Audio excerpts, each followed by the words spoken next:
Hey there guys, I'm Will and welcome to FP1. And the longest standing driver on the grid, Kimi Raikkonen, could be coming to the end of his F1 career at the end of 2020. We don't know, he's not signed a contract for 2021 yet. And I think if he did leave now, it would be an incredible legacy. And that legacy is what we're going to talk about today on the Fan Podcast. So if you haven't seen the Fan Podcast before, this is obviously the series where you can come onto the channel yourself. If you do want to do that, hit me up on Twitter. It's at WillL2000. Slide into my DMs and yeah, we can get something sorted. Now, today's guest has just started up his own Formula 1 podcast of his own, the Understeer podcast. I'm joined by Fergus here. Mate, how are you? How's your lockdown been? Yeah, I'm doing not bad, thank you. Lockdown's been pretty hectic, just working as usual, to be honest. Just been really looking forward to going back over a lot of old races, to be honest. Yeah. A lot of stuff on F1 TV, just really looking forward to the races and everything this weekend. Exactly. As you said, this weekend. We're not far away now, guys. Hopefully this will go out on the Saturday of qualifying, so hopefully qualifying's been pretty good. We're recording this on the Tuesday. It's Tuesday, isn't it? Yeah. My days are all over the place. But yeah, so fingers crossed it'll be a good start to the season. Now, just before we get into it, do you want to talk a little bit about what you do on the Understeer podcast?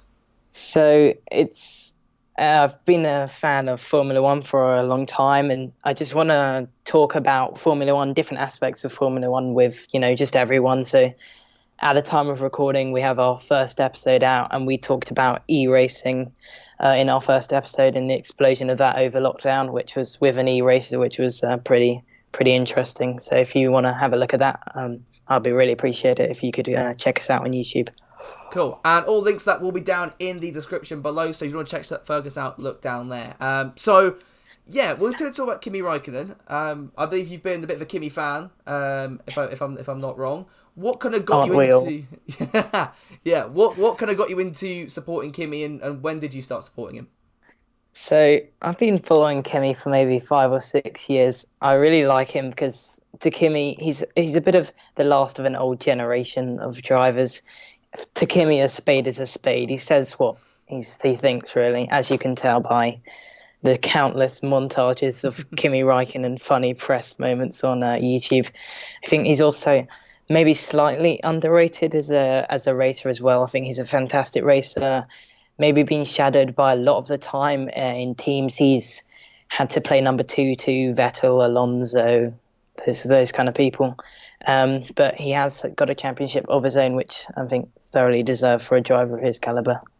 Exactly. 2007 world champion. In fact, he's the last world champion with Ferrari as well, which is kind of weird to think back. You're like, geez, it was that long ago. But yeah, so let's start where it all began. Sauber, 2001.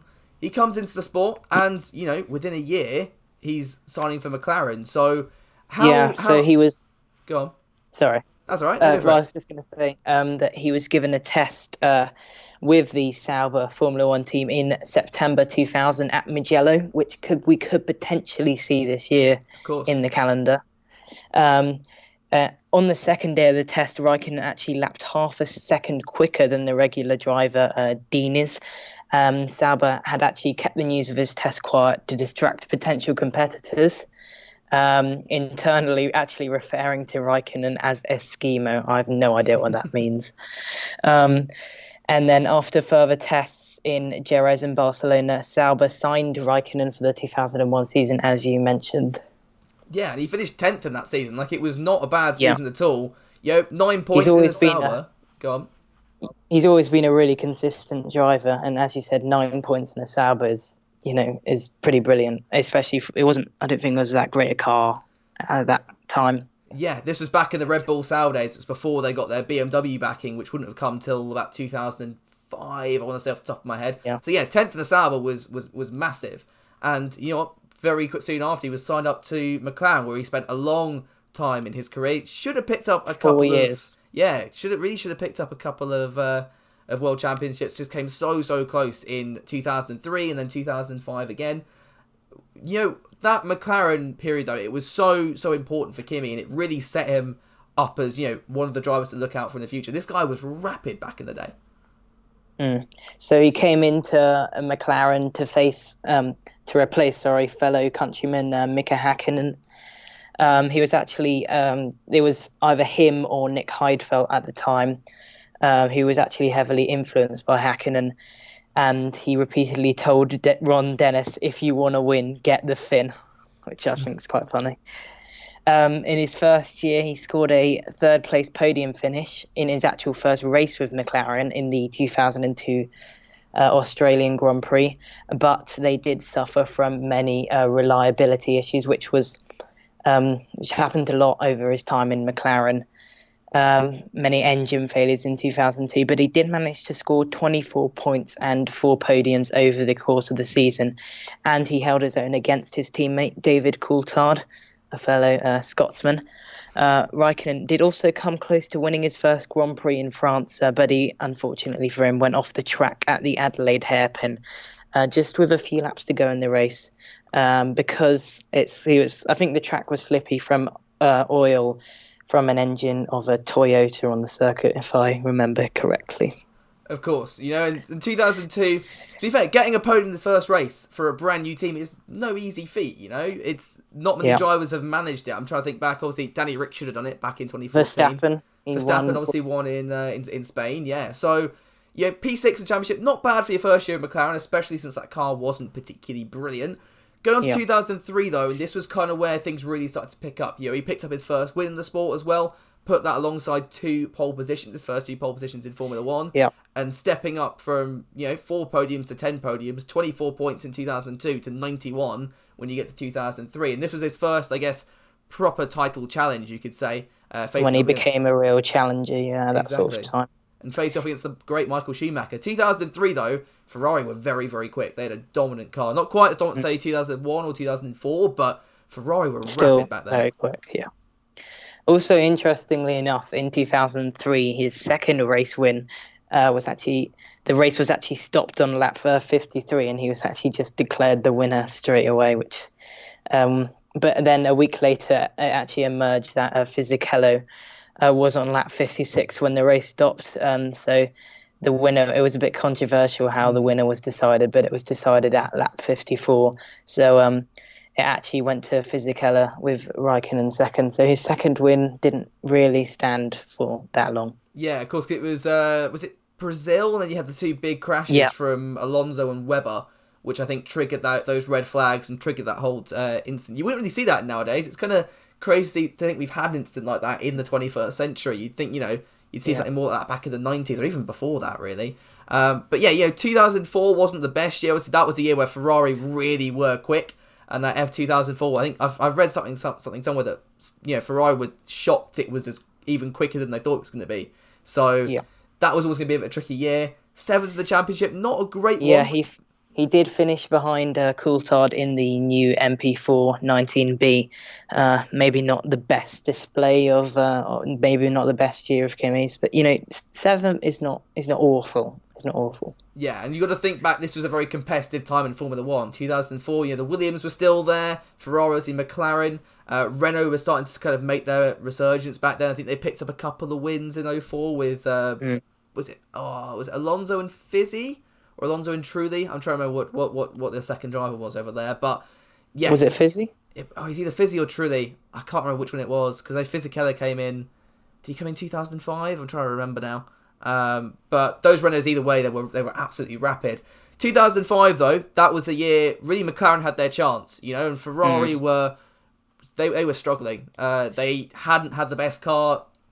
Really, they hadn't had the car that bad for years, probably since the 90s. And they only won 1 race that year. That was the US GP, which was a farce. There's a video of it. There's a video on it on my channel if you want to go check that one out. But it was looking like a straight fight between Renault and McLaren for the championship in 2005. And, it was Raikkonen's best year. Second again in the championship, 112 points. This time going from picking up 1 or 2 wins to 7 wins over the course of the season, 5 poles, 10 fastest laps as well. This was the proper breakthrough year, I think, for Kimi.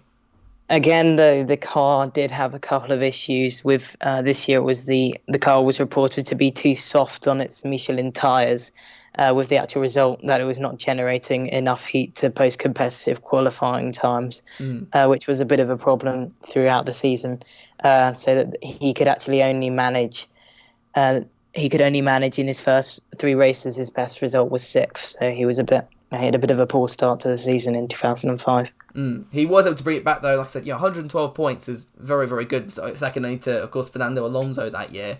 And by this point, the McLaren partnership was really good, but you had Ferrari cooling as well. He would spend another year with McLaren in 2006 before 2007 came along, and he was jumped over to Ferrari. And I think, did he not win his first race for the team in 2007? I want to say he did, but I might be wrong on that one. I'm trying to figure that out now. At the Malaysian Grand Prix, he was passed by Lewis Hamilton at the start, and then he actually remained behind him for the rest of the race, finishing third. In Bahrain, he started from third, but was passed by Fernando Alonso. He eventually regained position, finished third. Spanish Grand Prix, he retired.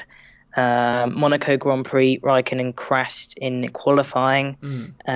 Started 16th and finished 8th, which is actually very impressive. Not bad. For Monaco as well. Yeah, with all the limited overtaking opportunities there as well. In Canada, he qualified 4th and finished 5th, with actually Massa getting disqualified in that one. US, he qualified 4th and finished 4th.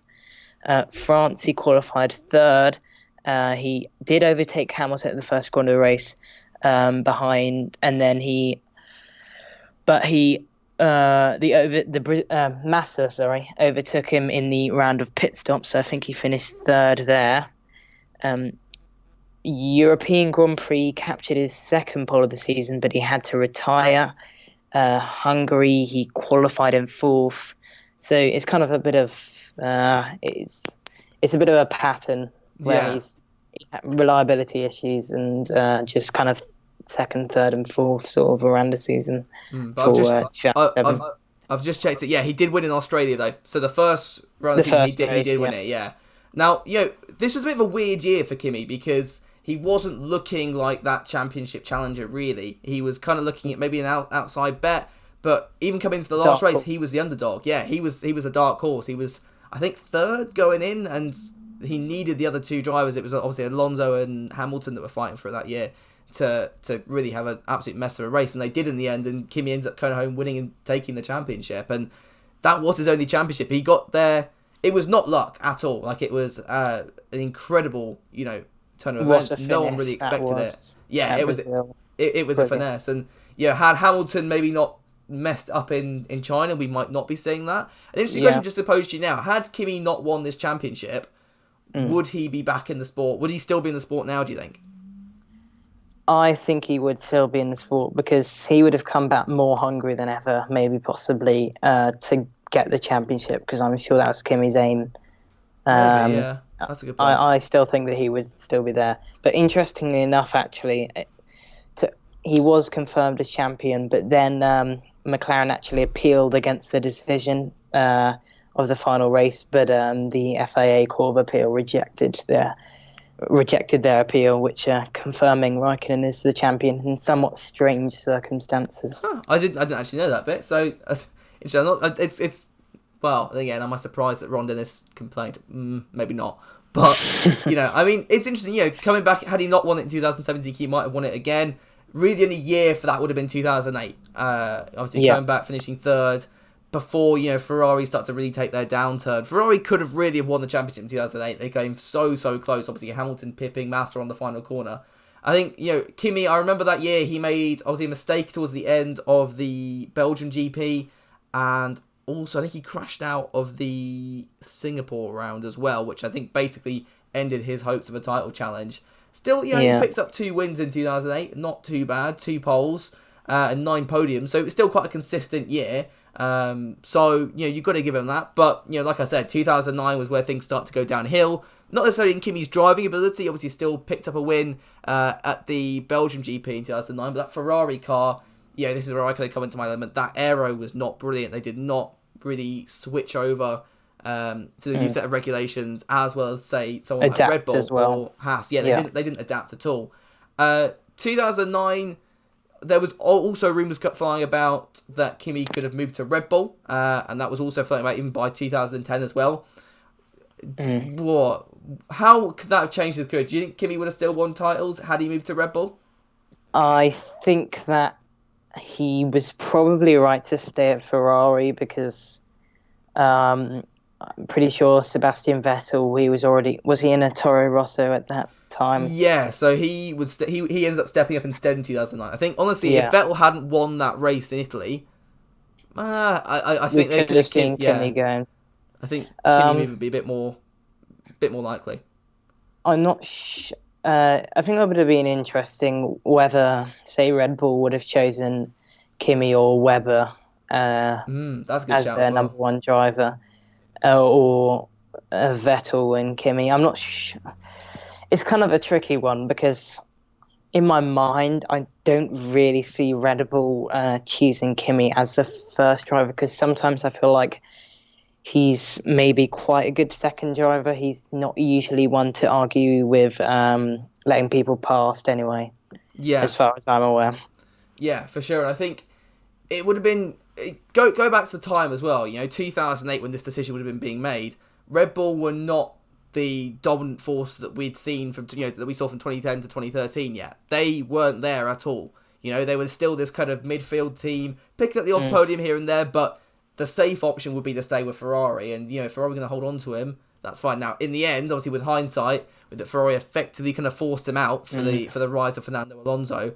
Now, for me, it's interesting because if Massa hadn't had that accident in Hungary, I don't know, maybe because Ferrari basically found that we're bringing Massa back, which is kind of an out there move for Ferrari in that usually they don't really give a damn about their drivers, but I guess in this sense they kind of looked at it and thought, what, the PR would be so bad if this driver's left and we just fire at the end of the season. Dumped him, yeah. Yeah, so had what happened in Hungary not happened, do you think Kimi would have stayed on with Ferrari in 2010, and Massa would have ended up being the one making way for Alonso? I think because of Massa's championship, how he was contending for championships before Hungary, and he was, who knows, Massa probably, there was quite a good chance that Massa would have won a championship if he hadn't have had that horrible accident. I still think that they would have forced Kimi out for Fernando Alonso. Interestingly enough, he was actually linked to Mercedes as well when he was effectively forced out. But I think it's kind of debated, but it's said that they paid him like around 35 million pounds to just like go and drive rally cars or something. Yeah, I mean, I feel like Kimi did pretty well actually I say did pretty well. I've just looked at his results. He didn't do pretty well at all. He was in World Rally Championship 2 10th place finishes. I think he won a couple of rallies though. Anyway, we'll get into things that I know a bit more about now as we get to 2012, and somewhat of a surprise, the Lotus F1 team announced that they are going to be signing Kimi Raikkonen for the 2012 season. And at this point, I think people were quite sceptical. There was a lot of excitement for him to come back onto the grid, but at the same time, everyone was kind of like, well, is he past his prime? What was he doing these years? And in fact, we've seen that rally, his rally experience help him occasionally in his racing.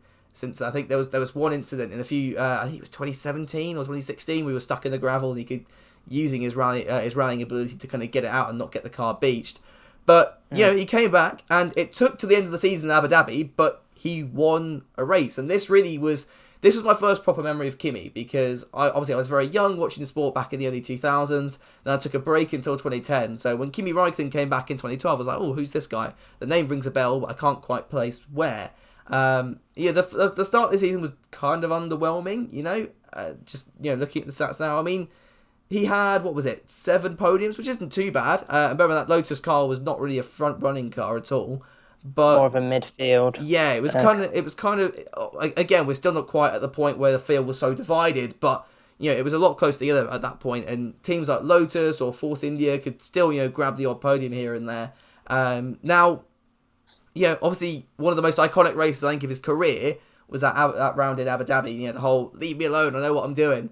That for me is the moment that most people will remember about Kimi Raikkonen. Either that or him walking out drunk at the gala in 2018. I don't know, one of the two of those ones. And that for me kind of it solidified what kind of driver Kimi was. He was a no nonsense, didn't really care about the press. He cared about winning, and he knew what he was doing. He believed in his own abilities. And he just enjoyed the racing, really. Now, obviously he stepped up, carried on even with Lotus into 2013 for one more season, winning the first round of that season in Australia, but that was pretty much the only highlight of that year. That was one of only, I think, is it three? One of only three Lotus wins in the sport. I might be incorrect on that, but it's since something. Since they came back, it's the I can't think, because Grosjean didn't win any, so I think it was the only 2 wins that Lotus got in that guise between them being Renault. Because I don't think, because his teammate was Grosjean.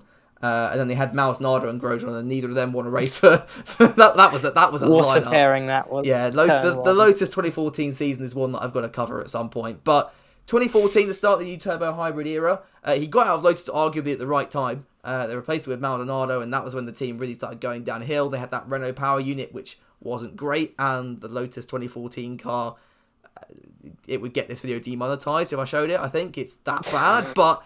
He moved back to Ferrari, and this again came as quite a surprise. Obviously, Ferrari kind of edged him out towards the end of 2009, and here he is back again. And he's willing to come back. I mean, does that show that he's got more, that he's above maybe his own, how do I put it, that he's got more of a willingness to succeed, that he's willing to go back to somewhere that's just chucked him out. But he actually said at the time that it was for monetary reasons that he left Lotus. He wanted more money, so he just went to Ferrari, apparently. Fair enough. I mean, I think he didn't even start the last couple of races with the team, if I'm right.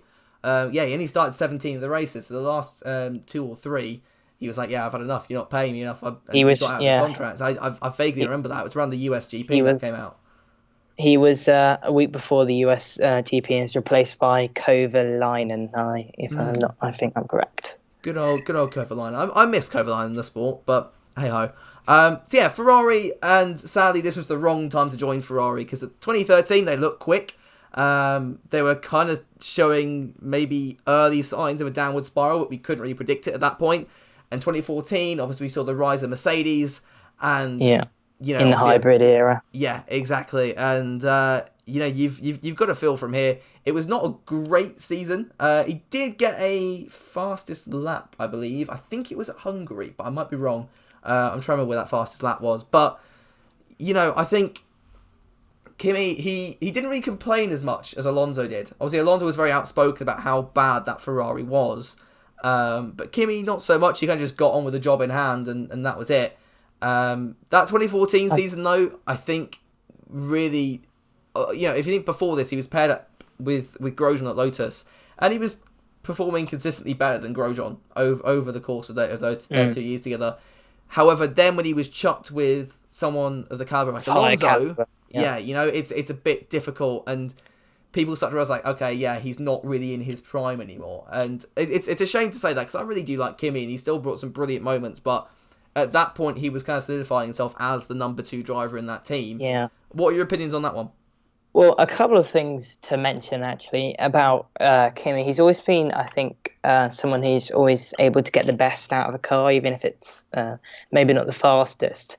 And in 2014, to pinpoint some bad luck, he was actually on course for a podium finish at Monaco, but Max Chilton, he punctured Raikkonen's left tyre while unlapping himself during a safety car period, forcing Raikkonen to make a second not planned pit stop. But he did set the fastest lap of the race, but he finished 12th instead of possibly getting a podium in that first season, which would have been a good result for him. Yeah, and then I think the next thing in Kimi's career is you get to, I think it was the Japanese Grand Prix, and there's news that, Alonso is leaving Ferrari. Oh my God, could Kimi become the first driver for Ferrari again? No, they're signing Sebastian Vettel. So, at that point, that must have been a bit of a kick in the guts. He was like, maybe they'll get a Hulkenberg up or something like that. And I think Hulkenberg was one of the options back at the time. That would have been crazy. Would Hulkenberg have got a podium? Probably, most likely. Well, 2015. No, actually, no. 2015 wasn't an awful year. I mean, Vettel picked up a couple of wins. Was it you who said in a video that Hulkenberg, if Vettel was doing awfully, that they might be able to bring Hulkenberg in at the end of the season? Someone's a fan. Yeah. So I was talking about obviously this year, if the Vettel Ferrari relationship breaks down to an extent that he's kicked out. I think it was actually Raz on F1's initial suggestion that Hulkenberg comes in. I think if Vettel were to leave Ferrari earlier, you'd see someone more like Giovinazzi coming up. But, Hulkenberg, maybe, I don't think he's really in the prime for that Ferrari seat. I think there was a few rumours going around when, obviously, the Vettel split was first announced, but I think Sainz is the better driver going forward, really, for that team. Interestingly, though, go on. to mention Sainz, should I speak about it now or later? Go for it. Why not? Interestingly, to mention Sainz, as we were talking about Ferrari moves, he might settle for a number 2 driver this year, but seeing what I've seen of Sainz, as he's quite a hungry character, I'm not sure Ferrari will be able to keep him at bay for as long as they wish to.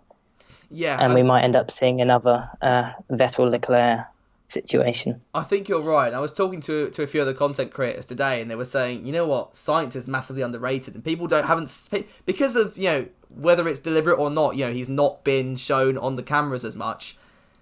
I mean, he really is quick, and he's pulled some incredible manoeuvres, and I think people are going to be quite surprised by how close he actually is to Leclerc at the end of the day. But I think if he can stay on for 2 seasons, that second season, Sainz could really kind of come alive. And that's an interesting link back, because obviously we've seen that second driver pairing. This has really worked quite effectively with Vettel and Kimi, because Kimi really didn't give a damn. I mean, Barrichello back in the day with Schumacher, he did care a little bit. But with Kimi, he was like, I'm happy backing him up if I get to race Formula 1 cars. If I get to pay the money as well. Yeah, that's true. There was a little thing called money in there as well. But I always felt that Kimi got done quite hard in that period from 2014 to 2018, because every year it was like, will Kimi stay? Will he go? Will he stay? Will he go? And every year we were kind of like, Bottas at the moment, actually. I was about to mention that. Yeah, it's very much like, when's he going to go? And when it does happen, it doesn't feel real, does it?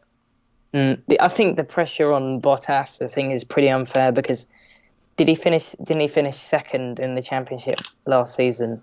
Did he?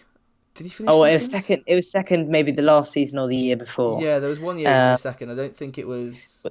I think it was 2018. I want to say 2018. Yeah. Okay. Well, someone who's been consistently performing as a number 2, like real top driver for Mercedes, I think the speculation's pretty unfair. I think he should have the freedom of choice whether or not he wants to, come stay on at Mercedes, or maybe pursue somewhere else and do a Ricciardo and switch to maybe a Renault. I'm not sure. To be fair, I think Renault is the best option for Bottas. I think at the moment there's none of the top teams going to take him. There's obviously rumours about Red Bull, but I don't think they'll. I mean, he would fit quite well into that Red Bull, but I just can't visually see him there. I don't see it. If that makes sense. I mean, thinking more about it, it would be an incredibly good move, but I just cannot, in a normal situation, I cannot see Bottas stepping into a Red Bull, because they push their driver program so much, and what's the point of having it if they're going to pick someone out of Mercedes? But I think that actually, I think he'll stay at Mercedes, but I think an outside shot for that Renault seat could be Pierre Gasly if he performs well enough this season. I've heard that, and I wouldn't be surprised, because French driver, French team. Yeah, exactly. And Gasly needs to get out of that AlphaTauri seat. And he needs to Toro Rosso. I didn't say Toro Rosso. I didn't say it. But he needs to get out of that environment, because it's not gonna.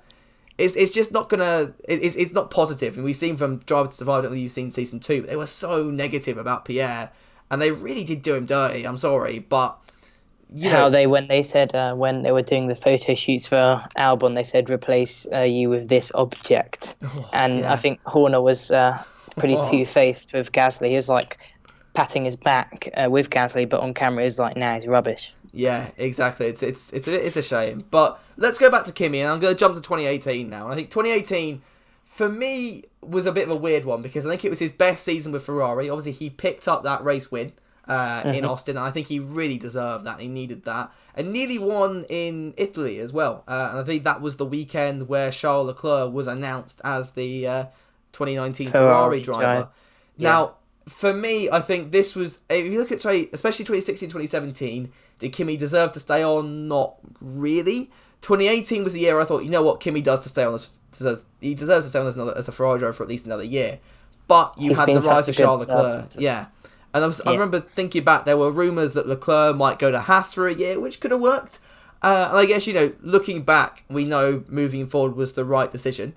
But I guess at the time there was obviously that kind of worry that he might suffer from the Albon effect, where he's the Gasly effect, where he's chucked into a top team and just immediately struggles because he's not had the. Yeah, exactly. It's why Mercedes haven't promoted Russell yet, but maybe they will this year. We'll have to wait and see on that one. But yeah, for me, I think this was the year that Raikkonen deserved the seat, but I think Leclerc could have been poached by a rival team had they not done that. If not for this year, for next year, if that makes sense. So they were risky because whereas when Red Bull straight away harshly sacked Kvyat to get in Max Verstappen so that he wouldn't get snapped up, Ferrari did wait and potentially could have lost him, but they were lucky that they didn't. Interestingly enough, Raikkonen's win, he's at 39 years old. He was the oldest race winner since Nigel Mansell in 1994 and the 13th oldest F1 race winner ever in all time, which is a pretty interesting stat. And alongside that, I think he now has the record for the longest gap between wins as well. For obviously, we spoke about it earlier. 3,339 days and 140 races. There you go. Blimey, that is a long time. And interestingly, I just want to double check that. Yeah, so you mentioned about Nigel Mansell.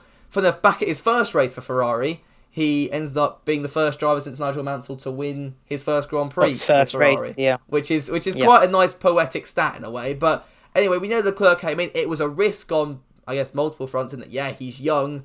And it's the youngest driver I think Ferrari had since the 50s or the 60s. But when Leclerc came in, Leclerc came in, it was that pairing of Leclerc and Vettel was destined to have an awful season. Well, not awful, but not a great season like they did have. They have a rookie team boss who doesn't have any experience as a team principal, and then you got the seasoned veteran, proven racer with the hungry young driver like Leclerc, and they never really seem to go well. You look at Vettel and Webber, maybe sort of Verstappen and Ricciardo of recent times as well. Exactly, and it was going to be difficult, I think, Ferrari, and we saw that reach boiling point. And the way I'm not surprised that Vettel's leaving at the end of the year, whether it's 100% his decision, I doubt it, but. Hey, we'll stick with Kimi though, and obviously he moved to Alfa Romeo. I think there was the shock that Kimi was finally leaving Ferrari, then the added shock that he wasn't retiring. I think everyone expected him to, but he ends up moving to Alfa. I was quite happy with this news. I'm like, that's good. Kimi gets to stay in Formula One, and again, can I come back to a point I made earlier? It does show that he's not in it necessarily to win races. He's there to have fun, and he's there to enjoy racing cars. Pinpoint on what you just mentioned, there was quite an interesting press conference moment when a journalist asked him, have you still got the hunger for racing? And he sarcastically said, no, I'm just doing it for the money. It's brilliant. That's what we love about Kimi. Like, he hates the media and he hates doing the media, but he is such a popular figure in Formula One. A lot of people that kind of come across like that would think, oh, he's just a bit of a dick. But Kimi has this very weird air around him that kind of just is just different, and it makes you like him. It's really weird. But his first was Alfa Romeo. He's not fake, exactly. He's very straightforward. You put it best there, actually.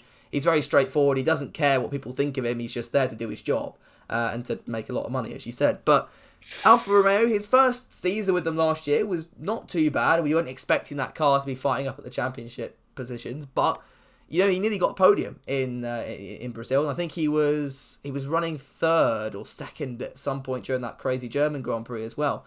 Now, eventually finished fourth there. There you go. You see, Gio obviously ends up getting better over the course of the season. I still would rank Gio below Kimi by quite a long way. I think we'll see this year. I think this will be Gio's last year in F1 personally.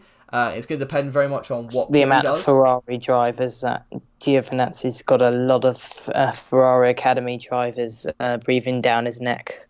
Exactly, and for me, I don't think Gio's going to be a Ferrari driver anytime soon.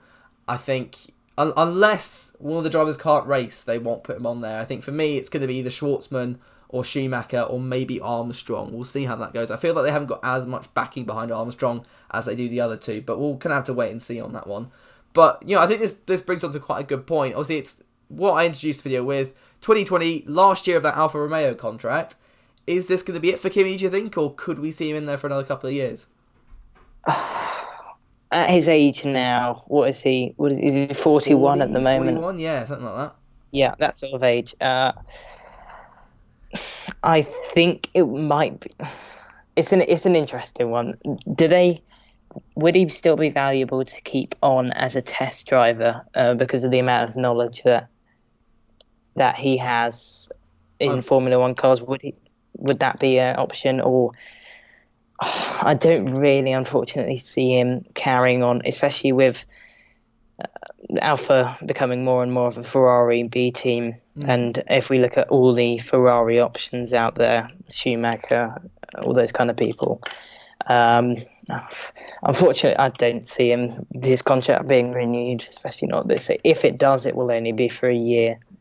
Yeah, exactly. I think that's a good point. You mentioned test driver. For me, obviously, Orlen are behind Kubica, who's their current test driver, and they bring in a hell of a lot of money. Kubica's money at Williams was half of their budget last year. Now, for me, I don't think they're going to throw away Orlen and throw away Kubica, who is very good on the technical side anyway, to get maybe a little bit of an improvement in Raikkonen. Maybe he could find solace at some other team. I think for me, Raikkonen, he could stay on in 2021, and I would love to see that. I think now the new regs aren't coming in 2021, that might deter him a little bit. I think he might have wanted to test out the new regs, but I mean, we'll never really know on that one. Could we potentially see Kimi replace, is Pascal Wehrlein the reserve driver at Ferrari?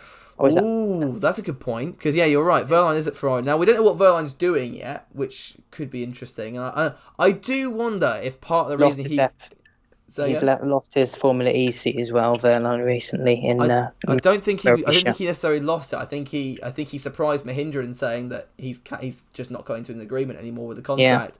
I wonder if part of that is due to the fact that if one of the drivers can't race for Ferrari in F1, he might be able to step up and take that seat as the test driver. Now, I don't think, for me, it's who will pay Kimi enough to be a test driver. That's my thing. I mean, he did take a massive pay cut to go to Alpha, so perhaps. But for me, I think the more realistic option I see him in is more of a managemental role. There were rumours when that contract was first signed back in 2018 that he would go into that role after his 2 years. But what you sometimes see in football when they have sort of player management as they're easing into retirement, like Ryan Giggs. Michael Carrick, those kind of people. Stevie Gerrard, would that be another one? Yeah. That's not bad for someone who hasn't watched football in years, so I'll take that. So I think a good way to kind of finish the video off then is just talk about this 2020 season. It could be Kimi's last year, it could not be, we don't know yet, at least at the time of recording. But what do you think his prospects are this year? We don't really know where that Alpha car is yet, which makes that job a little bit harder, but I'll put you on the spot. Where's Kimi going to finish in 2020? I think he'll be finishing 13th this year. Last year he finished 12th, and I think he's going to finish 13th this year, and I reckon he'll get in the third. Well, there's going to be less points, so he's probably going to get somewhere in the 20s, probably. Okay, interesting. That seems feasible. So the other question then, will he beat Gio, or will Gio beat him? Interesting one. I put you on the spot there, sorry. This one, Gio. I think that Gio will be very, very hungry this season, because he'll know that he's under a lot of pressure, as we mentioned previously. I think that it will be very close. I reckon there'll be a couple of points between them, maybe 1 or 2 places. But I'm going to go Giovinazzi 15th, Kimi. What did I say, 13th? Yeah, okay. I'm going to agree with you on that one. I think it'll be a lot closer this year than it was in comparison to last year. Obviously, like you said, with less points being on offer as well. But I think Gio is going to make more mistakes, and that's what's going to throw it. I think Gio could be the overall faster driver, but I don't think he'll be the most overall consistent driver out of the two of them, if that makes sense. Which I think might please both sides of the crowd. So I'm happy I've said it like that. that has plagued his career, Giovinazzi, consistency issues. Exactly. Like I'm thinking back to his days with Sauber back in 2017. and that not Italian GP, Chinese Grand Prix, where he binned it in the same place twice, and they were basically begging Verline to get better and get back into that car. Yeah. But yeah, that was that was a lot of fun. It was good to kind of go back through his career there. I really enjoyed it. Guys, let me know down in the comments what you do think about Kimi Raikkonen's career. Do you think he should stay on? Do you think he will stay on in 2020? And kind of just to finish off, again, do you want to talk about your channel in a little bit more detail and just finish things off with that, like that, Fergus? Yeah, so basically, the next couple of episodes, we've got an F3 driver on who's very kindly taken some time out between Austria 1 and 2, Ollie Caldwell. He's also, I think, the youngest ever F4 driver as well. So that'll be an interesting chat with him about his life in motorsport. But yeah, anyone who wants to come on and talk about anything as here on Will's podcast, very welcome. And I hope you guys enjoy my limited content. Not at all. I've also been on YouTube for 8 years now, but I only started FP1 about a year ago, and it does take time to get built up, and we are by no margin a big channel whatsoever, I'll be honest on that one. But yeah, it was great to hear from you. It's great to have you on. I'll leave Fergus's details down in the description below, so you can go and subscribe to his channel as well. And yeah, that Ollie Cadwell interview sounds really interesting. I'll be looking forward to that one. I've been trying to contact a few drivers myself, but no luck so far. But yeah, thank you again so much for coming on. It's been an absolute pleasure. Like I said, guys, let me know down in the comments below what you think Kimi is going to do at the end of this year. But all that then said and done, let me know. What am I trying to say? I don't. Oh, I've mucked my exit up. What have I done? I was doing so well. Take 2. Nah, we'll leave this in. What the hell? Guys, hope you have a lovely rest of your day, and I will catch you all in the next one. Bye-bye. Oh, what am I doing? See you later. You know what? It's a bit of fun. We'll leave it in there.